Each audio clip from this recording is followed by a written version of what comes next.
You're listening to the AfterBuzz TV network, now the largest new media platform on the web, and your #1 source for after-show entertainment. Very good, King Johnson. From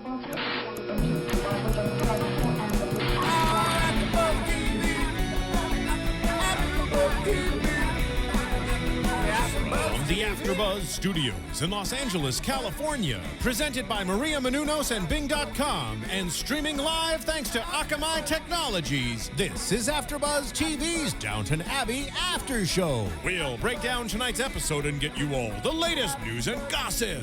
And now, another post-game wrap-up show for your favorite TV show. It's AfterBuzz TV's Downton Abbey After Show. Welcome, everybody. Thanks for doing it. We're here doing another AfterBuzz TV After Show for Downton Abbey Series 4, Episode 4. I'm John Comerford, and I'm joined in the studio by Tamara Berg. Hey, everybody. And Marissa Serafini is in the booth for us. Thank you very much for helping out, Marissa. Hello, everyone. Making sure we go off like clockwork. Okay. Courtney couldn't be with us this week. Courtney couldn't be with us She'll this be week. back next week. Absolutely. Let's see, we had a lot going on, but this was more of a return to what we're used to in Downton Abbey from last week. We still get a lot of writing in, not only on our podcast, but about the show itself. A lot of, it's just, everything's lit from the Twitter sphere, so to speak. And let's get into that because, last week you were talking about how they had 30 people writing into ITV. Obviously, that represented a lot more many more people who are angered by the thing. Now we have, 90 people writing into ITV, but I'm sure it represents plenty of people. Sure. There's some statistic in that about, one person represents 100,000. Like 10,000, I think. Yeah, exactly. I don't know what the number is. People, yeah. Yeah. But, and it runs the gamut, by the way. It's not everybody's just mad. There's a lot of people who are mad that people who are mad, they're thinking, Yes. So the comments are running the gamut from people saying how this is horrible. How could you do this to Downton Abbey? This is you shouldn't dramatize this kind of thing. And other people are saying, are you kidding me? This is great. This makes great TV. And why can't you talk about a subject like this? So it runs the gamut. Yeah, so let me read a few of them. One said that we missed the point. Yeah. That a lot more than 30 people were angry. And of course we know that. Yeah, we were only talking about the 30 people who wrote in, not everybody who was angered by it. So we weren't talking about those people. But this Anna Borealis said many fans of Downton Abbey are fans primarily because of the lack of violence in general. To show a beloved female character punched in the face and then brutally raped was just so unnecessary, she said. I was shocked when John compared this to other so-called racy scenes in the series, such as Pamuk's death. How could you even refer to a rape as racy? It's more comparable to murder and torture than sex. And on that note, I didn't refer to that. In fact, I think I was specifically saying that no, it's not like that. I was referring to it as a dramatic device. I wasn't equating the two. Well, and the word I think we actually used was spicy, and it was a word that you didn't say. It was also written in another comment that I had mentioned. But I still think that's interesting because this particular event, horrific as it was, has garnered so much energy. Yes, energy, exactly. Yeah. Controversy. And I don't know if Julian Fellows had planned that, or if he, who knows if he thought that, or if he just thought that's what. This is where the story goes from here. The story goes from here. Absolutely. Yeah. And and what I wanted to talk about right quick before we get into today's episode, because obviously it was carried over because Anna is still reeling from it. We opened with her. Absolutely. She's walking to Downton alone without Bates, and avoiding him at all costs. In fact, snapping at him, making all kinds of excuses, and still reeling from this as one would expect. And what the worst part about it was, she had to sit next to the perpetrator. Indeed. Which we were talking about last week. And it's like, oh my God, this guy's going to be around. She's going to have to deal with this. And I just that alone was just unnerving to see. And terribly unnerving. I can't believe. I mean, the fortitude. Now, there have been a lot of people who have been angered by Julian Fellows making Anna out to be such a victim and not standing up to her attacker and all that. And I was even stunned by those kind of comments, too. Right. And one of the things, someone said that portraying this on the show was brave. Someone else said it wasn't brave. It was 90s cliche. Someone else said, but they didn't handle the subject at all. Anna chose to keep quiet about the rape, and so did Mrs Hughes. They're all complicit in their silence. How the heck is that being sensitive and brave? Yeah. And you brought up a great comment about bravery. Yeah, well, I mean, we would all love to be brave in the moment and do the exact right thing, but that doesn't mean that that's what happens. And a lot of people aren't that. They you know, I mean, let's face it, she's blaming herself. She's saying Yes. she's not good enough for Mr. Bates anymore. She's soiled, she's dirty, all those things. So she's the victim. She's blaming herself. And what it can show is you can see a character's development of that bravery and that courage.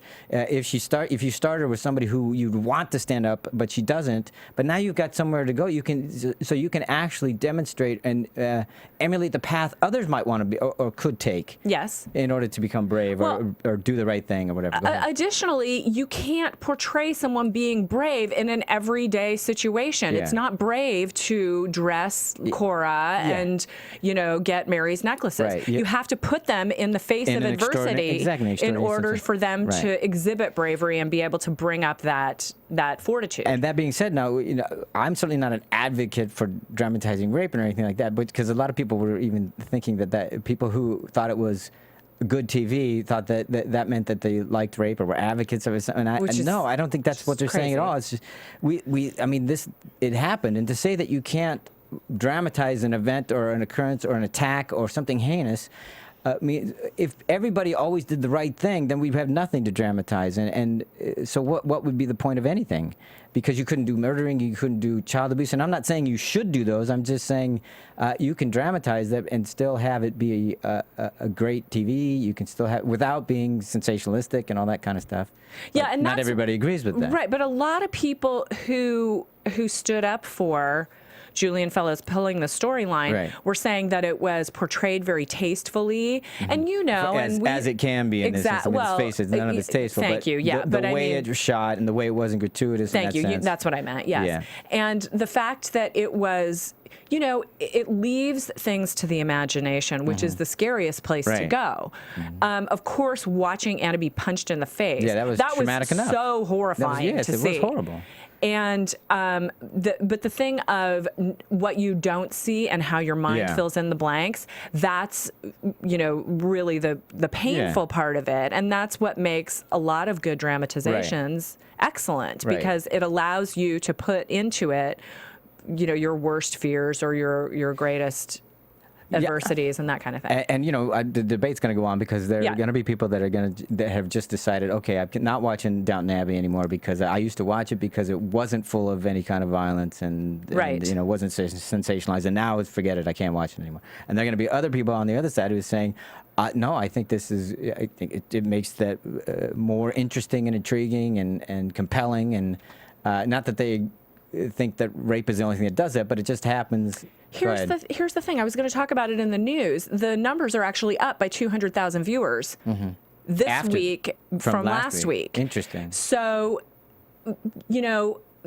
you're an exception, but, you know, it's essentially women who are the demographic for this show. And if you've got something that's more, you know, there's more dramatic action going on, there are more you know, difficult, challenging storylines. Maybe they're bringing in more viewers, and maybe some of them are male viewers or people who thought that Downton Abbey was a bunch of a puff and a bunch of people sitting around sipping tea. Now they've got, you know, more interesting, compelling stories going on because now even more people are watching over last week. And I'm sure there are people going to go, oh, right, so you had to use that kind of event to bring in more viewers, and I'm sure they're going to, and I'm not even I'm not advocating, I'm not suggesting that, I'm not even making that debate. I'm saying Julian Fellowes chose to make this part of a storyline. Yeah. And we can agree, we can not agree, but it is. I mean, it's not. We weren't in the room deciding for him. He chose this. Right. I think an artist, a creator, has every right to make whatever decision he or she wants with whatever they want to uses their media. Absolutely, and done well, I think it's great. I don't think you can say you shouldn't ever use this, because it's like, okay, if that's the case, we should never have a murder on TV. We should never have any kind of child abuse or any topic like that, because they're all heinous crimes, and they're crimes against humanity, and we shouldn't talk about them. We shouldn't dramatize them. And there can be an argument for that, and I can see somebody making an argument for that and being totally convicted upon it. But I don't agree with that, because I think you can learn, or you can relate to people, because you may never have experienced it, but you might be able to understand other people that have gone through that. You might be more compassionate. You might be able to help people more if you understand it or see it dramatized. You might have more empathy. I mean, I think there's value in it, and that it can be used in a positive way. I don't agree with the act of it, especially in real life, but this isn't real life. Right. It didn't really happen. Right. So, I kind of going, people are getting way upset over something that didn't actually happen. It was dramatized. Another thing that I want to talk about is the controversy on the show, because people were saying, I love my tea sipping Downton Abbey. Right. And Alexandra Delianis on our YouTube page says, Downton is no stranger to controversial storylines. Mary sleeping with her Turkish lover who dies in bed. Sybil and Tom's relationship. Sybil getting caught up with the suffragist movement, homosexual relationships, blackmail, the plight of Ireland, murder, death in childbirth, and automatic automobile accidents, to name a few. This last week's storyline was horrific, but I think it was handled well. To think about women's rights during this period, I think the assault on Anna will provide a springboard for the series to look more thoroughly at this topic. I love the lighthearted Downton Abbey, but it was great that it wants to discuss and explore more serious issues. So yeah, and I think that's what this is trying to do. I mean, as tastefully as they can, regardless of whether or not you think it's a good idea or a bad idea. Right. I mean, I think he's doing a very good job of trying to do it well and trying to do it seriously and sincerely and not sensationalize it. But I'm sure others have different ideas. And I think another reason why, and we talked about this, I think it was last week, about the woman playing Rose, how she got hate mail when she came on. And she felt that part of the reason was because she came on so quickly after Sybil died, and Sybil's death was such surprise and so painful to see. It was, I was, a mess. And so this is, I think, another kind of part of the situation where they've taken, one of the handful of really beloved characters, the people that you want only wonderful things to happen to, and the worst thing happens to her. And now this is, I'm not even sure I want to pose this, but I'll save it. We'll probably get letters for this too, but would there be such an outrage if it was Mrs. O'Brien? That's what I was thinking. I don't know. I don't know. Probably because Julian Fellows would write it so brilliantly that we would feel compassion towards Mrs. O'Brien. I'm not saying that it's easier or it's better if someone is raped than somebody else is. I'm not saying that at all. I'm just wondering how people would respond to it. I'm not saying I agree with it one way or another. I'm just wondering how people would respond if it happened to somebody that they already didn't like. Yes. I'm just wondering. Well, as you know, I'm waiting for not a terrible hunting accident, tragic hunting accident. So getting back to the storyline itself and Anna, I was just so struck this week by how just that's the scene with Mrs. Hughes and how she's so distraught about Mrs. Hughes? Oh no, or Anna? Anna is how Anna was with Mrs. Hughes, describing how she doesn't want to be touched and she's not good enough for him anymore. She's soiled, and I was just heartbreaking to hear that, to see that. Well, and the other thing, I must have made it happen. Oh, that, was one of the things that she said. Exactly. And which, by the way, is a very common, response. Obviously. Yeah. Yeah. Go ahead. No, just that. I mean, I must have made it happen. And Mrs. Hughes saying, but your husband's heart is breaking because he doesn't know what's going on. Right. And of course he's going to think it's him. Right. And Anna keeps reassuring him, it's nothing you've done. Before you ask me, it's still nothing you've done. And, it's a great twist of word there by her saying it's better his heart broken than his neck. So we know exactly what she's still thinking, that she's saving him. And I'm sure she is intellectually. She realizes she's trying to save him from doing something horrible and ending up in prison. But I'm sure there's another part of her that just doesn't want to relive it. That can't even face telling him. Yeah, well, and can't go through what even in America. I don't know what it is like in Europe, but I'm sure it's very similar. Even in America, 20, 30 years ago. It was extremely difficult to bring up rape charges on someone. Still, still. Still it is too. But at least there's a little bit of a change in the tide going here. in, the defense is going to try to, drag you through the mud, put you on trial, and whatever your behavior is, and just to speak to that again, people were saying someplace, I think it was on the Downton Abbey Facebook page. I can't believe that Anna hasn't said something, and I can't believe that Mrs. Hughes hasn't said something to the authorities because Anna's worried about Bates killing him, and this person said, how can he kill him if he's in police custody? Right.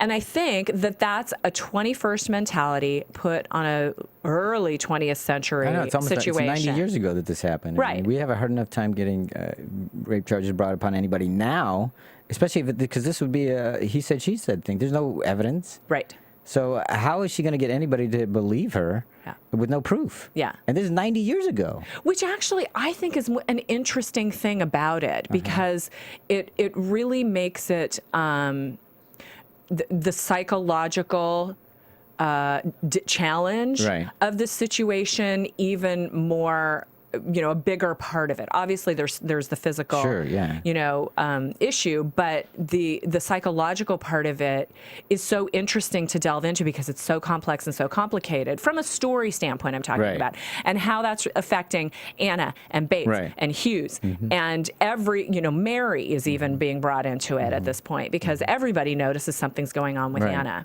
So I think the big thing for me is whether or not you agree with it. Julian Fellowes, I mean, he certainly struck a chord here. I mean, I don't know that I don't know if he knew or was. I'm sure he had some knowing that this was going to cause a big, huge to do. But who I don't know if he knew it was going to be this big. Yeah. And he's going to lose fans and maybe gain fans. And who cares? I mean, it's not a game here in terms of.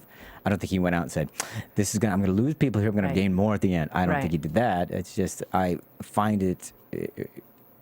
Just mind-boggling in some how all this is. I mean, not mind-boggling. Just people are really committed to this show and committed to the characters. And people said, "I'm never going to watch again after Matthew died." After Matthew died. Yeah, absolutely. And I'm sure there are people who said it after Sybil died. Well, I mean, I didn't follow the comments then. I'm sure they did, but I know people did after Matthew died, and people are saying it now, and. There's still people watching. We'll see. No, we'll see. Who knows what they'll do. It's an amazing show. It is, and so and it's certainly creating water cooler talk for sure. People going I thought on it was about interesting. There's so much angst about the Anna situation that as much as I felt just terrible for Bates and Anna and them together, I know that's going to break my heart a lot more next week. Oh, yeah. Because there was not a lot of it. She's still I mean it can't be more than a few days. She still has the bruises on her face. Well, no, it's the next day. It was the next day, because they were having breakfast. Yeah, and then but through the whole episode, it's days, only a handful they went to of London days for a couple of days. Yeah, exactly. And she still has bruises on her face. And anyone comes to her and touches her because Mrs. Hughes touched her. She even flinched there. Yeah, absolutely. So, but the direction was that they weren't spending a lot of time on Bates and the close-ups of his face, which is where we would really relate to him and his reaction. And so I'm assuming they're going to bring that out next week. And and again, I thought it handled well because you don't have to spend any time. We already know what's going on, and it's already all there. And in Anna's all her movements, all her face expressions, it's all there. You don't really have to spend a lot of time. And the storyline, and it's any more than that, and you're going, oh please, I just need a respite. Emmy nomination. Oh yeah, absolutely. Yeah. Don't you think? Clearly, yeah. And she's great. She's Joanne. Brilliant throughout the series. Yeah, she has been. But I think we'll get to her later. The other one, Mrs. Hughes. Oh, okay. Yeah. But we can talk about that before we get into that, let's go. Okay, I don't know if there's anything else I want to discuss because we've gone a lot about Anna and the situation. Yes, so let's move on. Let's get on to Mary. And Anthony, as I say, Anthony, of course, Gillingham. Sir Anthony Tony Gillingham. Yes, Tony Gillingham. So all this stuff happened, but really it doesn't really matter because the only thing that matters is that he proposed. Yeah, we could talk blah blah blah. This happened. This happened. Exactly. But then he says, "It's right." He says, "I can't live without you," and he swoons and professes his love and proposes. First thing I thought it was really fascinating was I liked him more than this episode than I did the last one. They did a really good job of making you like him, didn't they? They did. Yeah. Well, he was, last episode, I think the word I used was polished. He wasn't as polished as I expected for Mary. And so in this one, his hair was combed a little neater. He was smiling a little more. He was still wearing a tweed jacket at some point, so he wasn't, the perfect tux man every moment of his life. But he just seemed a little more polished and just more likable. Yeah. In this one, and because he was smitten, Right. Clearly smitten, and they did a great job of portraying that in this episode. And they also did a great job of distancing him from his valet, Mr. Green. Yes. Because he says he doesn't even like him. So that I allows thought that us. was fascinating that they put that in there because, again, someone commented it reflects poorly on Gillingham when his valet is such a cat. I know you think about that, but hey, He's let's a face criminal. Let's face it. Cora's lady in waiting was Mrs. O'Brien. O'Brien, yeah. And it reflects badly on her too. But apparently, that's just what happened. They do their job, and so however they are as individuals. So what? Yeah, because how much does upstairs know about the real lives and real identities of downstairs? So far, not much in terms of what we're saying here at Downton. Right. But it does reflect bad on him, but only because we know the horrific thing that he did. Yes. I don't think Lord Gillingham has any idea. And obviously, if he did, don't think that he'd be long for this world. No. Meaning Mr. Green would be, certainly out of the Gillingham house. What? Just had a brainstorm. What do you got? Okay, so Gillingham proposes to Mary. Never mind that he's almost engaged to Mabel. Right, almost. And Mary says no. Okay, yes. And then later says, I think that I may have done something that I may regret in the end, which was very interesting because she is kind of an ice queen. Right. She is obviously still closed off to love in a certain way, but there's a glimmer of it. Sure. I believe we know from tabloids that there is another love interest coming in for Mary. Oh, I didn't. Okay. I believe that's right. I'm pretty sure about that. But in my hopes for having a horrible hunting accident for Mr. Green, Gillingham can come back and that could be the thing that, because trauma brings, or trauma or bad situations, negative situations bring people together, that people bond over bad things. Of course, that happens. So that's how I think that could happen. Okay, so right, Gillingham comes back. There's a terrible hunting accident because he discovers what's going on with Green, and that's what brings him and Mary together. And then she no longer has regrets, marries him, and they all live happily ever after. End of show. We just have to just one little quick note. Somebody was asking why we kept calling Mr. Green. Oh, Gillingham Green. Mr. Green. Right. And that's his real name is Mr. Green. They call him Mr. Gillingham when he's in Downton Abbey because he's Mr. Gillingham's valet. That's how they do it. That was the custom. Right. We learned that in the Scotland when they episode went to Scotland for Christmas. And we figured it's just because it's easier to figure out who you serve rather than figure out your name and who you serve. Exactly. So that's why it was. So he's called Gillingham. We did it to avoid some confusion because we wanted to call Anthony Gillingham Lord Gillingham and Mr. Green, and not anyway. So but we actually confused people. I know we did a few. But that's the answer times. to that. Yeah. So that's why we did it. But the thing I thought was most interesting is with the Mary and Anthony is when she's talking, because she uses his words and his idea, meaning Anthony's, about how that Mary fills his brain, and she still thinks about Matthew all the time. Yes. And she's not ready to let go. Yes. But then it was very interesting how that ended that sequence. That scene, especially when they do have that kiss, because it seemed like, whoa, something shifted right there. But just before that, he said, "But he's dead and I'm alive." Well, yeah, I know. It's like, wow, it's another one. It's like, like a week ago you forgot, and now he's so blatantly. I mean, I just thought that was a little harsh. It was a little harsh, but he's consumed, and he wants to get to. Yeah, but he doesn't make any words. That's for mince any words. Excuse me. He just says, "He's dead. I'm alive." But I loved So she turns him down, essentially. Turns him down, because and I felt like,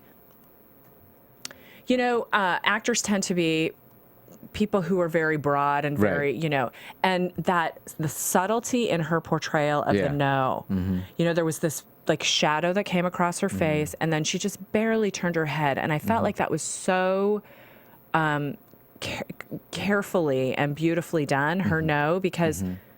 There was also a shadow of a doubt in there, I think. Yeah, so then he says, "My darling, I will never love you again I will never love again as much as I do you in this moment. Right. May I have something to remember? May I kiss you?" Yeah. And I just thought that was incredibly beautiful. And then his last words to her, "My darling Mary, my prayers go with you in whatever you do." So, and all I know, I was as it was happening, and as you saying that, I was thinking, a lot of women's hearts are melting right now.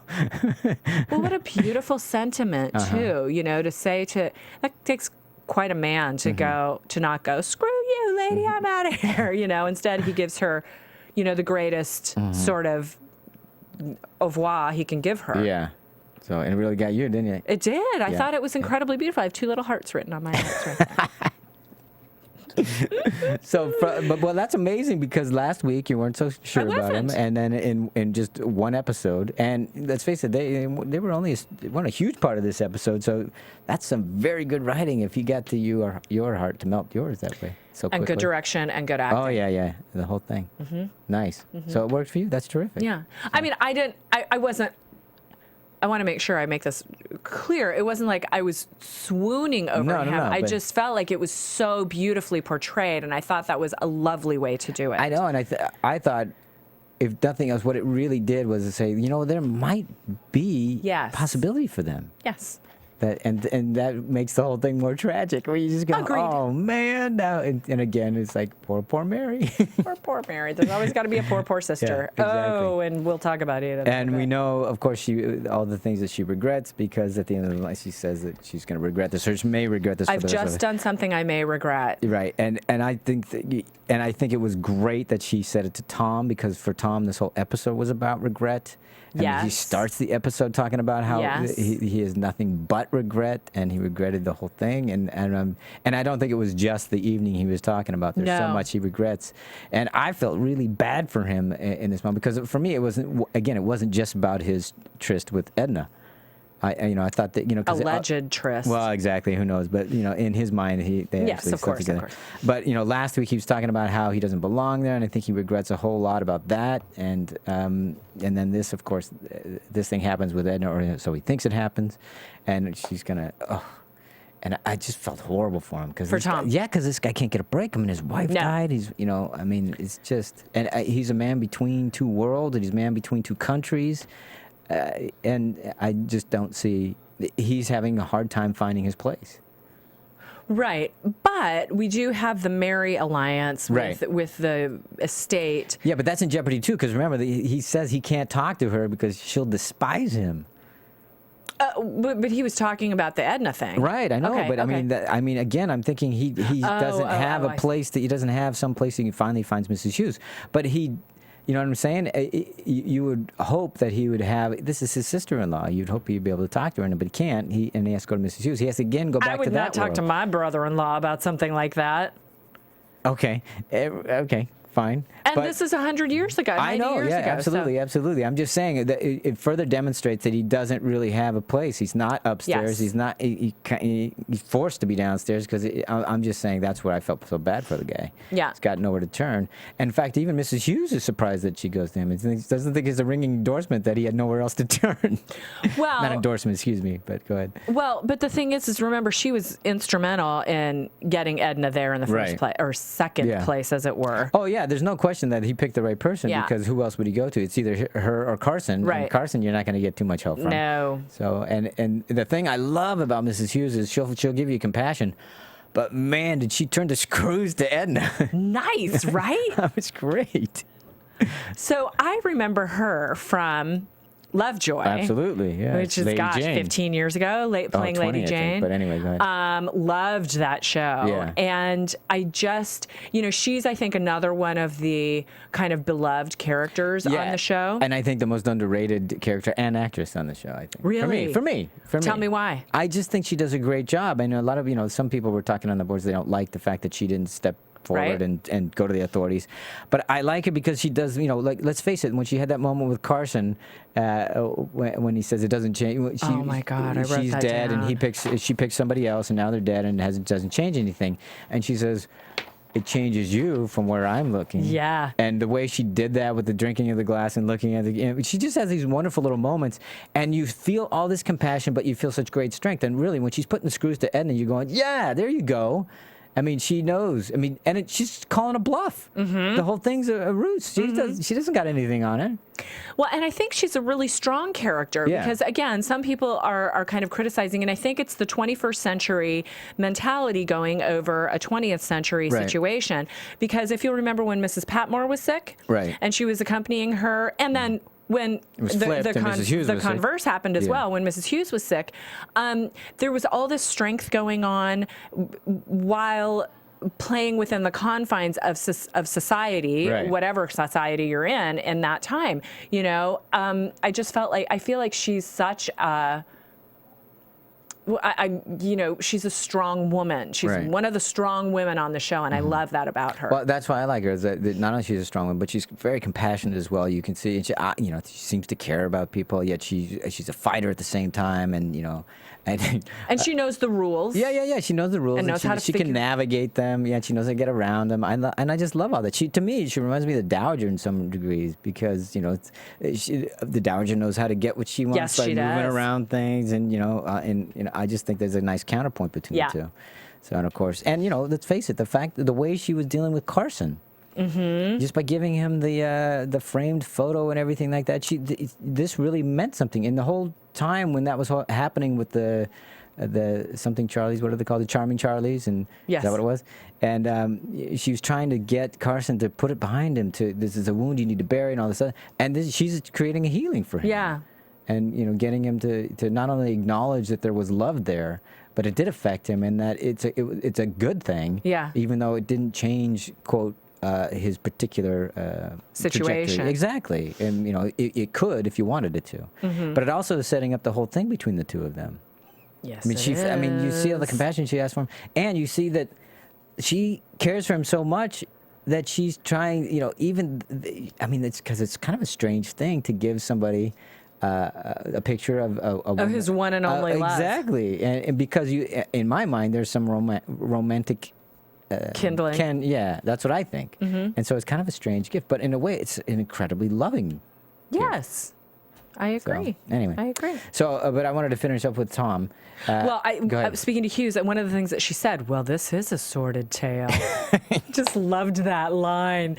Because, you know, there was a tiny bit of humor in that. And I think it had everything to do with the fact that she knew she was going to figure out how to help. Yeah, and that came as a great turn. Well, this is a sordid tale. I had no idea that's how they were going. Because when Edna came into the room and she thinks she's going to get bought off, and none of that happens, I'm going, well, what the heck is her plan? What is Mrs. Hughes' plan? Well, how is she going to get out of this? Right?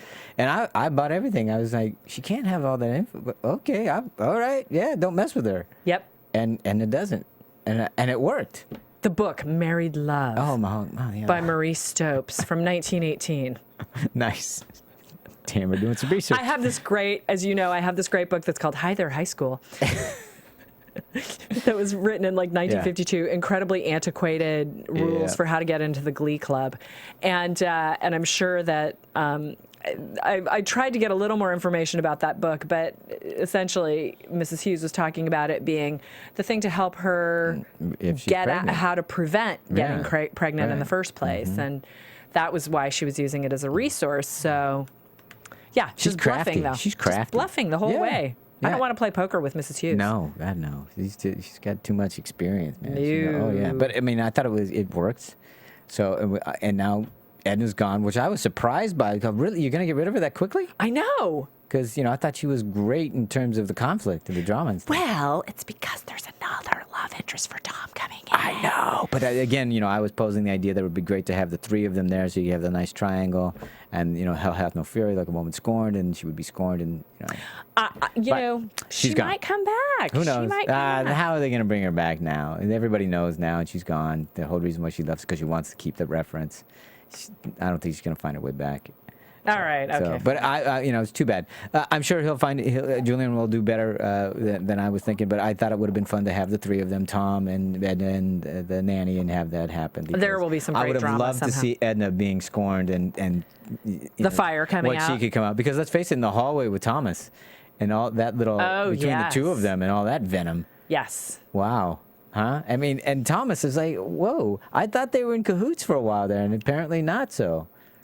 Or maybe, because, it's like a scorpion. If you don't have anybody else to turn your tail on, the one in front of you. Whoever's there. Exactly. You just go after them. Whoever. That's right.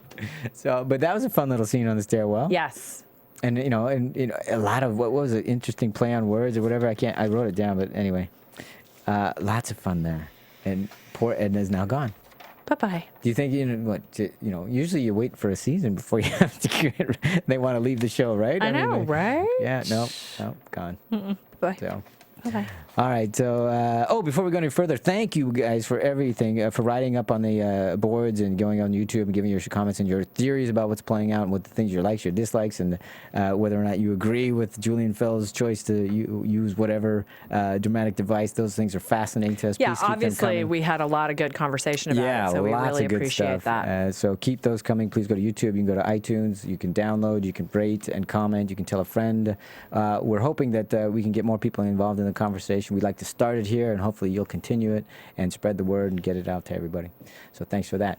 Now what I want to talk about is the whole Jimmy. Let's move on to something a little lighter. We're going To the kitchen? To the We're going kitchen. into the We're going kitchen? downstairs. We'll go to Jimmy and Ivy sneaking away.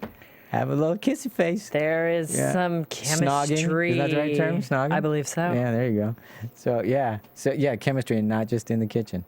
In the boot room. The boot room. I didn't even know that I'm smells sure, like old shoes and I wasn't shoe even, polish. I'm sure they've talked Very about it and romantic. been there before, but it was the first time I actually got on my radar as a name for a room, the boot room. The boot room. So, and of course, then Daisy doing her little machination so that Alfred can catch them kissing. Right. In the act, so.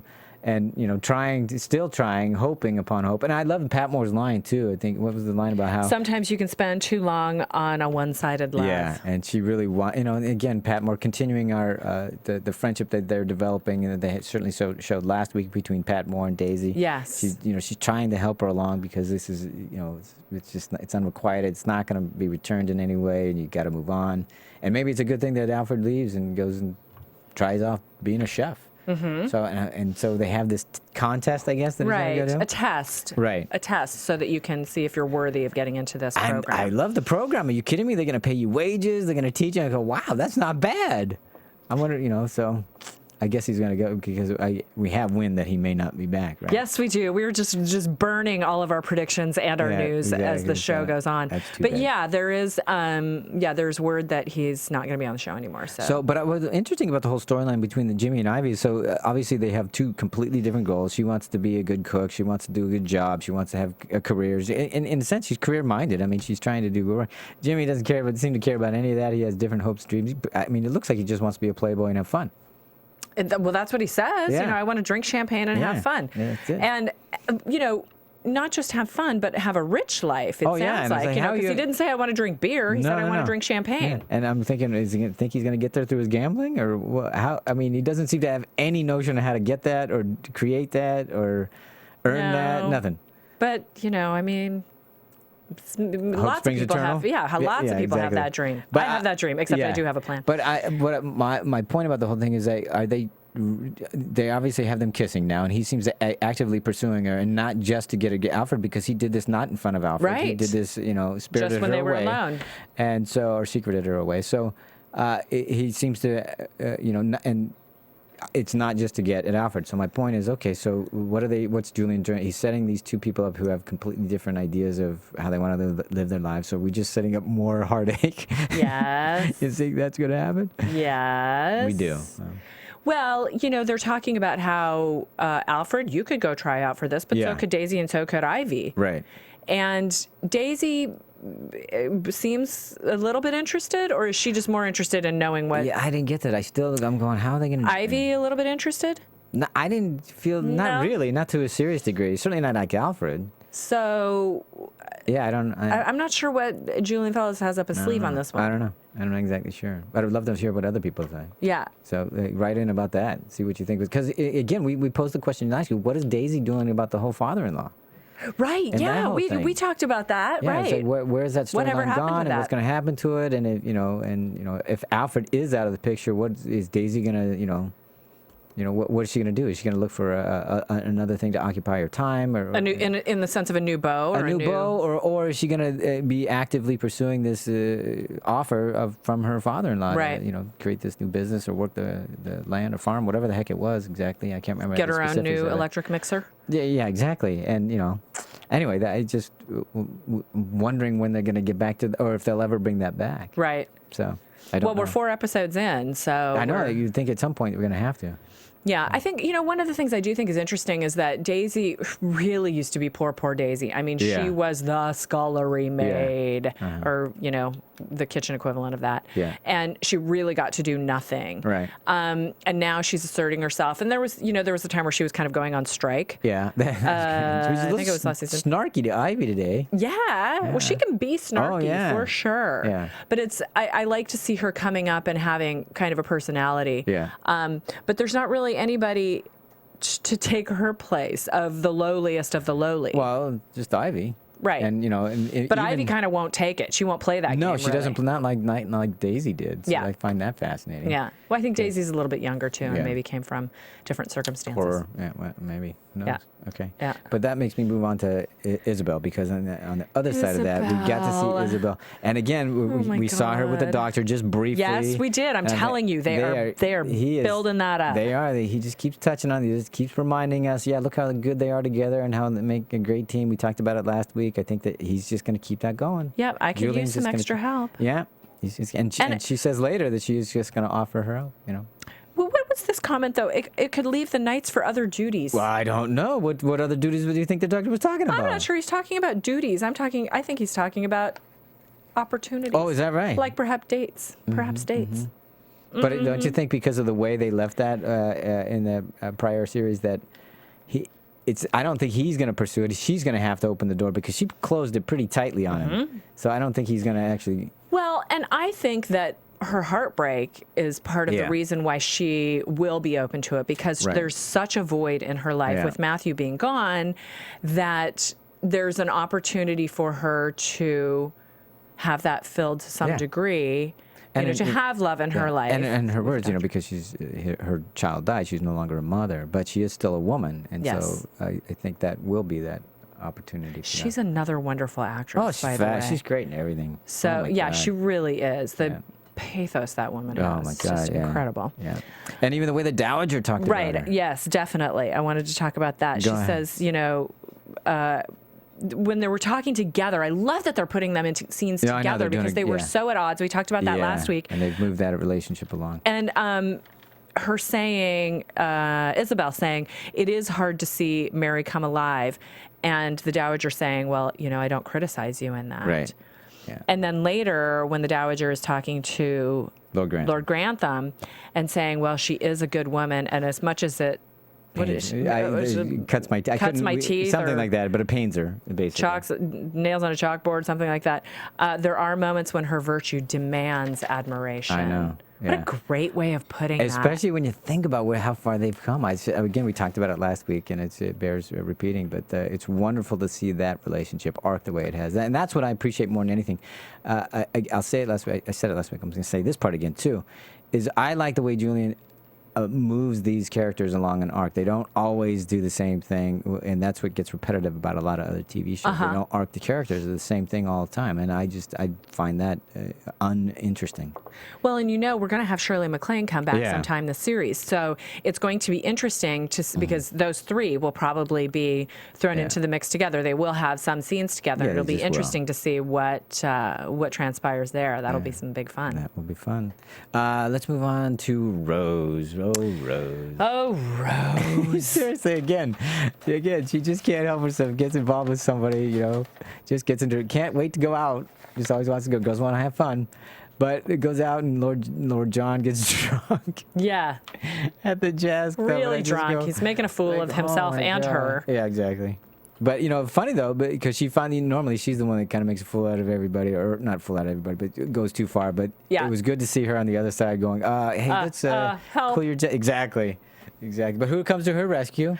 Jack Ross, the jazz singer. The gallant jazz singer. Ooh, very nice, very nice. Handsome, too, I might add. Is that right? Mm-hmm. Okay, there we go. Mm-hmm. And so, and of course, this causes Rosamund Aunt Rosamund. Yes. Certainly, it was like, whoa, that's a little shocking. Right. It's 1923 still. So, Right. And oh my God, Tom, go rescue her, and but very, very kind of understated about how it all went down and everything. But certainly, they're shocking concern, and let's quell this, I guess. Yeah, nip this in the bud, exactly. whatever this is. Yeah. I don't think they're going to be able to do that. I think Rose is going to pursue that. I have a little info in the news that we'll talk about. Okay, great. Okay, do you want to talk about? No, okay. we can talk about it in the news. Okay, well, do you want me to mention it now? Yeah, go ahead then. Okay, All we're right. going to do news, Marissa. We didn't talk Edith. AfterBuzz. I know, that's why I was saying I don't want to do the news. All right, that's fine. Well, I'm sorry. Okay, we'll have to Marissa, get we're to not Edith. doing the news yet. My Sorry. mistake. I thought you were just going to talk about this and then we would do No.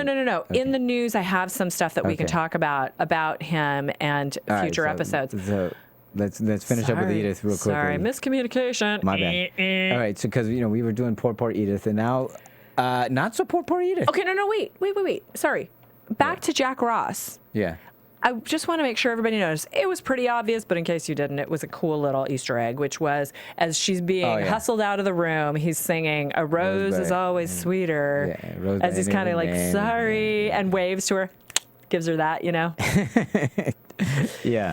Rose likes the attention. Oh, and, of course. Yeah. Of course. Yeah. And so, she's young, and but she just I'm wondering, because I don't know her age. I still haven't figured that out. She's got to be 17 or whatever. Anyway, I think about Mary and I go, was Mary ever like that? No. I don't know. I just find that fascinating. Okay. well, Mary's social status is higher than Rose's. Is she? Is. I mean, because she's the daughter of a lord as opposed to a cousin of a lord. But who are their parents? Aren't their parents? They're not lords. Isn't Rose's parents Rose's a lord and father? lady? Yeah, I don't remember their name, their title. Excuse me. Maybe they are. Help us out. Sorry about that, fans. I know we're going to get a lot of letters that we don't know that detail. Right, but they were up in Scotland, and yeah, I know. Downton Abbey is but still in the more fabulous part of town. I'm guessing, yeah. But clearly their parenting skills are different, if nothing else. So Mary was raised as kind of the more reserved, proper lady, and Rose unless was there's not. a Turkish. Unless there's a Turkish ambassador in town. And Rose obviously, eschewed that training that may have been put her way. So. Right. She's a girl who wants to have fun. Yeah, and so does Edith, apparently. Oh, Edith. Apparently. Edith showing her shoulders everywhere Oh, my now. God, just a hussy. Scandal. And by the way, stays overnight at Michael Gregson. Does the walk of shame next morning. It sneaks in. Yeah.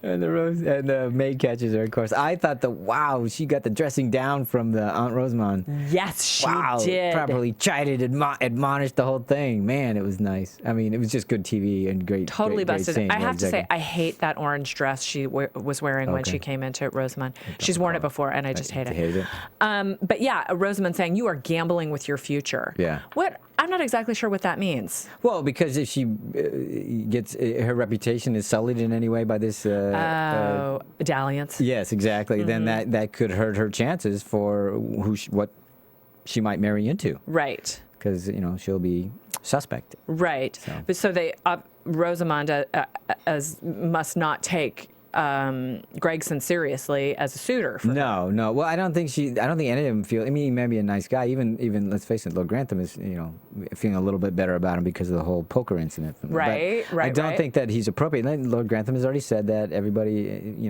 they want her to marry up, and I don't think this is the thing that they want for her. Well, they're about ready for a rude awakening, I think. Because it's Edith a fait is not. accompli. She's dead serious about this guy. Yeah, she's it's a going fait to marry accompli. him, and if not, or not marry him, whatever the case. But she's going to be with him. Right. So, and he's off to Munich. Right. To go get his. Right. So he's off to Munich. I mean, what did she? And wants to have her sign a paper. Yeah, and she didn't even read it. She doesn't have Murray read it. Nothing. She just signs it. I'm just going, oh my God.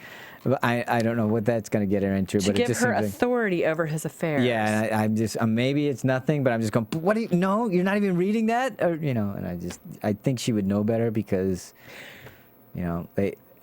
To some degree, she's just aware that you shouldn't be signing anything without Murray looking at it, because even her dad doesn't sign anything. Right. So you think it's going to be something that turns out bad for Edith somehow? Yeah, I don't think. I'm not saying that Michael Gregson is sinister. He's not doing anything underhanded, but I think because her name is on it, it's going to put her in jeopardy in some fashion because. and why? And they're going to be the conversation. Why didn't you let us read this first? Why are you signing this? Right. It's going to be one of those things, and she's going to go because I love him, and right. I didn't think this would be. Yeah. See, where I went with it was that he's going to get stuck in Munich, or something's going to happen, and she's actually going to have the opportunity to kind of save the day because she has access to his affairs, or power of attorney, or whatever that would be. Is he the editor of this paper, or that he? Yes. Or is he part owner? I probably both, but I believe he's the editor. Interesting, because because that could make her a newspaper heiress. Well, yeah, I'm just saying, if that's, who knows, if she has a power of attorney or something. Yeah, like that. Yeah, it's interesting because I thought it was going to be something, give her the an opportunity, maybe an opportunity she wouldn't want, but an opportunity to kind of save the day, as opposed to, more ruin. The one thing I really liked about what Edith said to Aunt Rosamund when she's being admonished and everything. Yeah. And it turns to her and says, "Well, that was rather rude." Or what was it that she said? That was nasty. That was quite. Yes, rude, that was quite nasty. Quite nasty. And so often I've wanted somebody to actually say something, right? Just so that was rude. Right. And Edith finally did. Right. Yeah, I just like that because they say a lot of rude things to each other. Yeah, they do. Not that some of them aren't warranted, but in very pretty words, so you think you're being complimented. Exactly, and then nobody calls anybody on it. Right. And so I think that was great, and it also showed her kind of standing up for herself. So anyway, that's good. All right, now I think we've closed out everything that we need to get to, and we can get back to our news. Sorry. AfterBuzz TV News. After the news, I want to talk about favorite lines of the show. Got it. Just one comment that was on a Facebook page that I loved and wanted to mention in the news. Mary Herbert said, "Episode 4 ripped my heart out. Anytime you want to stop making my eyes bloodshot and my soul hurt will be fan-bloody-tastic." Just cracked me up. I think a lot of us feel that way. This is about episode 4, or was that about episode 3? Okay. This episode. Okay. Episode 4. Wow. Nice. That's a good comment. Yeah, it just cracked me up. So I mentioned this earlier. Downton Abbey boosted ratings to a peak audience of 10.1 million viewers. Wow. And averaged 9.4 million throughout the entire show, up 200,000 viewers for this week from last week. Okay. Yeah, so whatever you make of that, that's it. I want to talk a little bit about, oh my God, I've lost his name. Carr.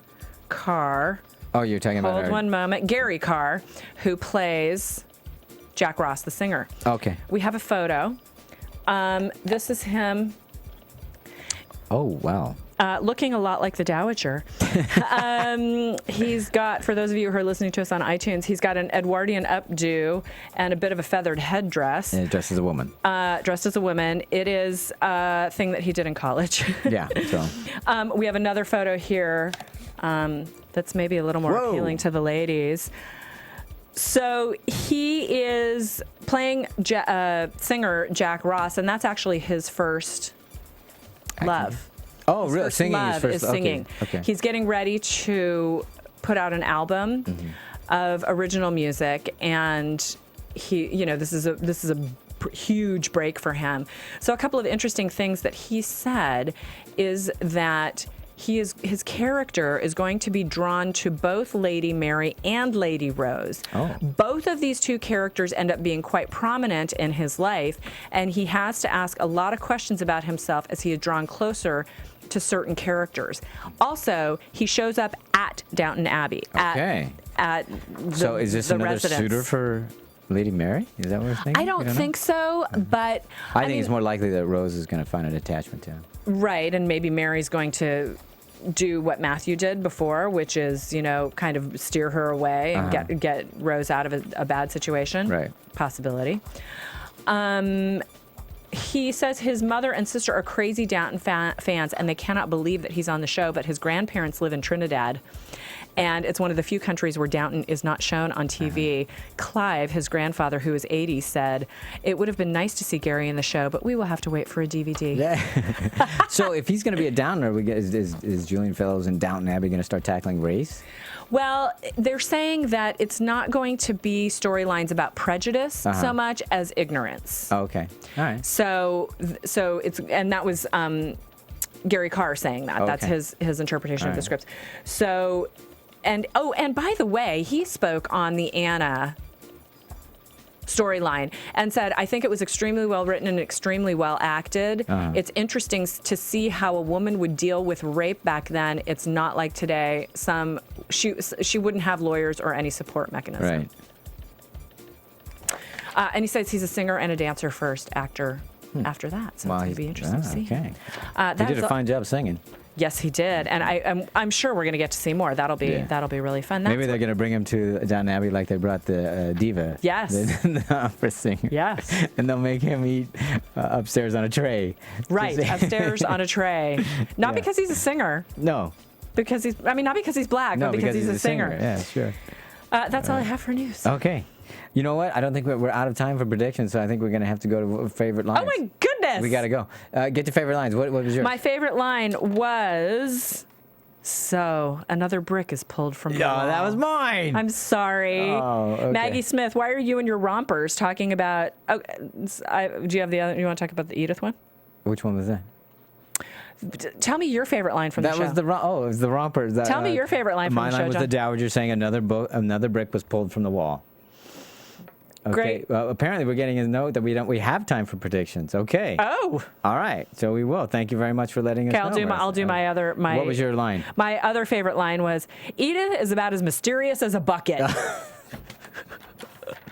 right, you win. Once again, showing that the sisters are not necessarily great fans of each other. No, not at all. Okay, we'll do predictions. Predictions. And now, your AfterBuzz TV predictions. I'm going to do a prediction about Tom. Okay. So we know he's still devastated and heartbroken and doesn't feel his place. Feel like he can find his place. We also know just from the news that there's a possibility. Well, it's a very strong possibility that there's going to be another love interest for him. There's a new nanny coming in who has a disturbing resemblance to Sybil. Really? Yes. I haven't seen the picture. Yes. Wow. So I'm going to predict that this will be the thing that helps him not just recover from the loss of Sybil and the pain of all that, but also help him kind of figure out his way. Oh, okay. You know, because he's kind of adrift right now. And once he has this relationship coming through with this new, I believe it's a nanny for baby Sybil, he's going to be able to figure out who he is and how he is, and that's going to help him, move forward. But he's going to still stay with the family. You think so? Okay, I do. I think so. I hope so. I think a lot of that is my hope. Well, the one thing that this isn't really a prediction. It's kind of a hope because I don't know that there's anything talking to it or any kind of hint at it.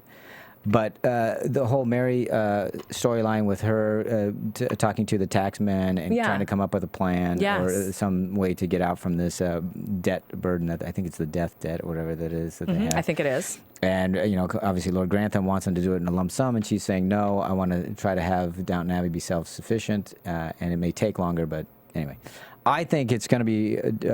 in order to do what she wants, she's gonna come up with a plan that's gonna cause a huge rift between she and her father. Something that's gonna really try to cleave them, from each other. We've seen them be together in concert. We've seen them be apart, and I'm hoping that there's something will drive them apart. And I think it's that. Because you also have the generational thing, you'll have the new way, the old way, and all that other stuff. Only when I say I want it to happen, only because I think it would be great conflict, and it'll set Mary up to be somebody to really stand on her own. I love that prediction, and I think it's a really good one too for Lord Grantham. Yeah, because it will. He's had so much dressing down. Right. He's been beaten down so many times in the last few series, and I think it'll be an opportunity for him to make that leap once they get through it. Yeah, because and the growth being something amazing. I'm hoping he'll have a great argument and it'll be a really strong one. But then she'll win out, and then he can feel the pride of a father having his daughter really figure it out. He couldn't. So he'll feel horrible as a man because he wasn't able to, but extremely proud as a father because she was. And I think that's great. That'll be redemption. Exactly. I think it's great. So anyway. I like that one. That's a great one. Okay. So there we go. That's our predictions. We got to get out of here, Tamara, to let them know where they can find you. You can find me on Twitter at Tamara Berg, TamaraBerg, and my website is tamaracentral.com. I've also tweeted out something earlier today about some Downton Abbey fashions that are more modern, so take a look at that. Okay. Follow us and let us know on Twitter what you're thinking. I've got conversations going with several people on Twitter about the show, and it's great fun to do, so let us know what you think. Absolutely. Thank you very much for listening. You can't find me anywhere but here. He says I will be here next week, and we will talk to you next time. Thanks, everybody. From Bing.com, executive producers Maria Menounos, Kevin Undergaro, Phil Svitek, and the entire AfterBuzz TV staff, we would like to thank you for listening to the AfterBuzz TV network. To watch or listen to other after shows and post comments or questions, be sure to visit AfterBuzzTV.com. I'm Sir Richard Wentworth, and this has been a presentation of AfterBuzz TV. Buzz you later. Cup of tea. The views expressed herein are those of the hosts only and do not necessarily reflect the views of AfterBuzz TV or its owners or principals.